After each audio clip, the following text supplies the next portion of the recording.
Dipaksa menikahi janda perawan, part 26. Selamat mendengarkan dan semoga terhibur. Dengan kejadian yang menimpa Fania, akhirnya masalah antara Fania dan Andre pun membaik. Kedua orang tuanya sudah sama-sama saling memaafkan. Keduanya sepakat akan menikahkan putra-putri mereka, yaitu Fania dan Andre. Bella bernafas lega, akhirnya dia bisa melihat sahabat baiknya tersenyum dalam lelahnya. Lelah menahan semua amarah yang membuncah hingga membuat dada bergemuruh menyesakkan dada. Kini semua sedang ada di rumah sakit karena kejadian di apartemen yang membuat Fania dirujuk ke rumah sakit. Terima kasih ya Bella, aku nggak tahu harus bagaimana membalas kebaikan kamu dan Yudi. Semua ini berkat kalian berdua. Andre dan Bella sedang berdua di depan pintu pasien. Karena memang di dalam masih ramai, ada dua keluarga di sana yang sedang menjaga Fania. Bella tersenyum setelah melihat ke arah Fania yang juga tersenyum pada dirinya. Ya, santai aja bang. Mulai sekarang jaga Fania baik-baik. Dan juga si Utun di dalam sana. Ingat, mereka sangat lemah dan jangan pernah bertindak gegabah yang akan membuat abang Andre menyesal. Bella, dia masih gerak dengan pria di hadapannya. Bella bukanlah orang yang mudah memaafkan kesalahan orang tanpa melihat bukti. Dan untuk masalah Fania, dia pun akan memantau perkembangan sikap Andre pada sahabatnya. Bella tahu betul betapa tersiksanya Fania dengan masalah ini. Tentu saja masalah yang juga Andre ikut andil di dalamnya. Lalu dengan begitu mudahnya dia akan mencampakkan Fania begitu saja. Tentu Bella tidak akan terima. Jika bisa, Andre dan Fania akan ia nikahkan saat itu juga. Namun, apalah daya, Bella hanya sahabat setia dalam suka dan duka. Sedangkan yang berhak melakukan semua itu hanyalah kedua orang tua tentunya.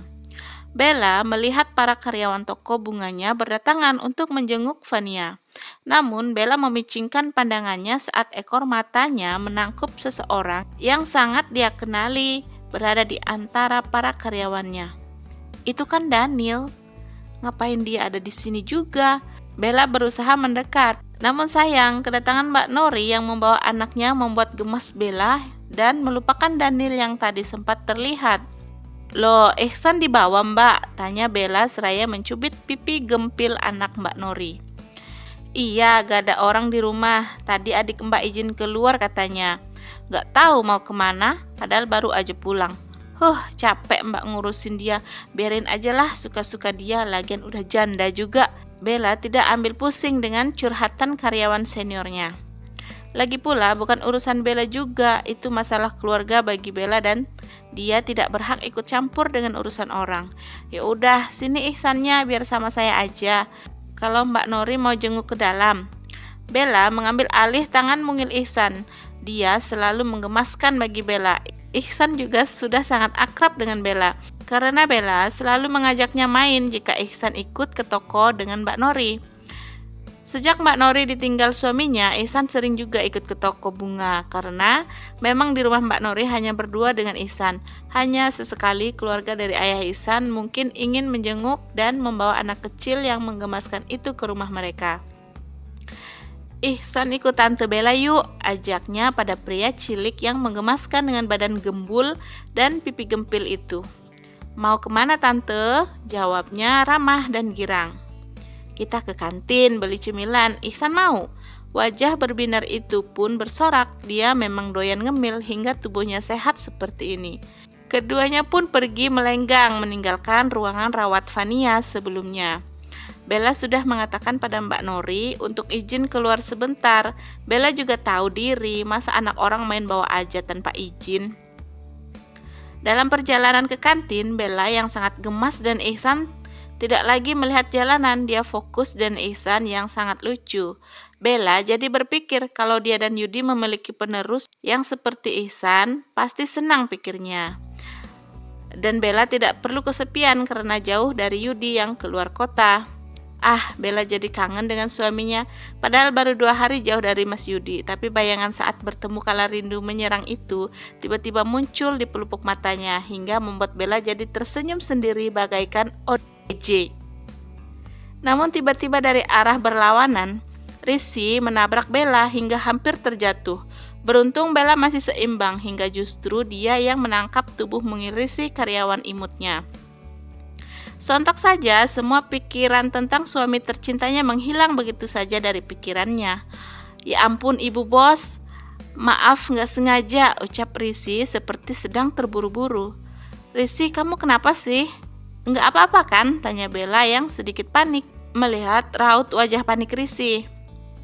Namun gadis itu menggeleng dan dia segera pamit dari hadapan Bella, tentunya dengan tergesa-gesa pula. Bella hanya bisa menggeleng karena tingkah karyawan imutnya itu memang sudah biasa seperti itu bagi Bella, hingga dia pun berlalu tanpa memikirkan Rizky dan kembali fokus pada Ihsan. Saat sampai di kantin, lagi-lagi Bella harus dikejutkan dengan sosok pria yang tadi sempat dilihatnya saat berada di luar ruangan Vania. Daniel? Beneran di sini? Ada apa ya? Bella bertanya-tanya di dalam hatinya. Dilihatnya adik ipar itu sedang kacau, entah ada masalah apa. Bella pun menjadi penasaran dibuatnya. Sejak kenal dengan Daniel, Bella tahulah sikapnya yang tengil dan humoris. Namun saat ini Daniel terlihat gusar dan sedang ada masalah. Bella dan Ihsan segera mengambil posisi duduk di dekat Daniel. Boleh duduk di sini? Tanya Bella dengan senyuman yang manis. Daniel yang terkejut karena melihat Bella di hadapannya pun hanya bisa mengangguk mempersilahkan.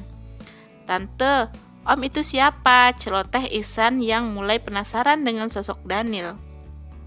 Bella tersenyum dan berkata, dia adiknya tante sayang, jawab Bella lembut. Daniel langsung menoleh. Adik? Cicit Daniel membeo. Bella langsung terkekeh. Terus kamu maunya apa? Tanya Bella pada Daniel. Kita seumuran ya, jawab Daniel dengan kesal. Betul, tapi aku istri Mas Yudi loh. Kamu lupa itu, adik ipar, goda Bella. Dia tahu jika Daniel sedang ada masalah hingga wajahnya ditekuk tak bersahabat seperti itu. Kenapa sih sensi amat, putus dari ayang? Ucap Bella asal. Dan itu tepat sasaran, bagaikan busur panah yang meluncur mengenai pas titik tengah. Wajah Daniel sontak memerah. Dia lupa caranya bernafas sekian detik karena ucapan Bella tepat mengenai jantung. Kenapa? Beneran? Bella menutup mulutnya. Dia juga hanya asal bicara, siapa sangka ternyata perkataannya benar dan tidak meleset sama sekali. Ups, sorry ya, bukan maksud hati mengejek, tapi seriusan Nil, kamu habis putusan? Tanya Bella meyakinkan dirinya. Daniel kali ini hanya mengangguk dengan sendu. Secinta itu kamu dengan dia? Sampai sedih banget. Masih banyak cewek kali Nggak cuma satu, ucap Bella menyemangati adik iparnya. Daniel hanya tersenyum kecut, malah terkesan dipaksakan. Lalu pria itu kembali mengutak-atik ponselnya dan Bella memesan camilan buat Ihsan si imut yang membuatnya terhibur. Namun pandangan mata Bella menatap arah mata Ihsan yang sedang menatap ke arah seseorang di seberang sana. Hah? Nil, bukannya itu Rara dengan Laras? Mereka juga di sini. Kamu janjian dengan mereka? Tanya Bella penasaran. Daniel pun menoleh. Dia mulai kesal karena Bella menuduh tanpa bukti.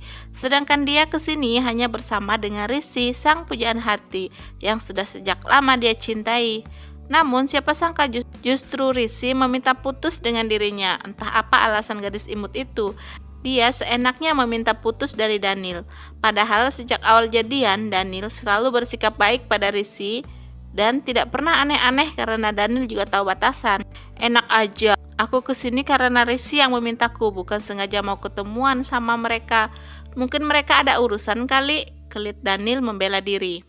Bella semakin penasaran. Sayang, kamu kenal sama tante yang itu? Kok gitu banget liatnya? Selidik Bella.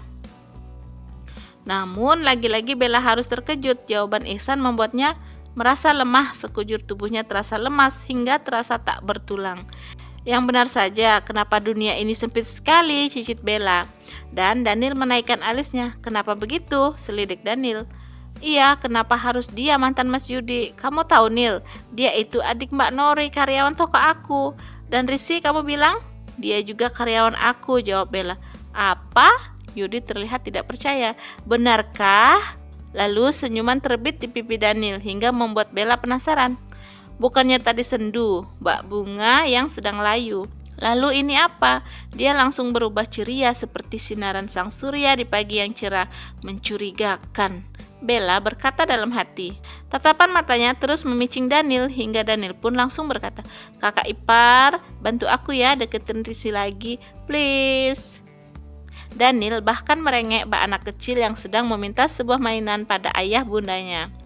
Otak jenius Bella langsung bekerja dengan baik. Dia langsung membalas senyuman yang terbit di bibir adik iparnya. "Oke, aku bantu kamu. Tapi dengan satu syarat tentunya," jawab Bella dengan wajah yang ceria seceria wajah Daniel. Daniel pun merasa ada yang aneh dengan kakak iparnya kali ini. Daniel merasa sedikit merinding membayangkan persyaratan Bella yang mungkin seperti di film-film, di mana persyaratan itu adalah sebuah penculikan atau pelecehan. Ujarnya bergidik ngeri. "Kenapa? Kamu bayangin apa sih?" Bella jadi curiga dengan sikap Daniel. Bersambung. See you guys. Bye-bye. Santun sayang buat kalian semua. Dadah.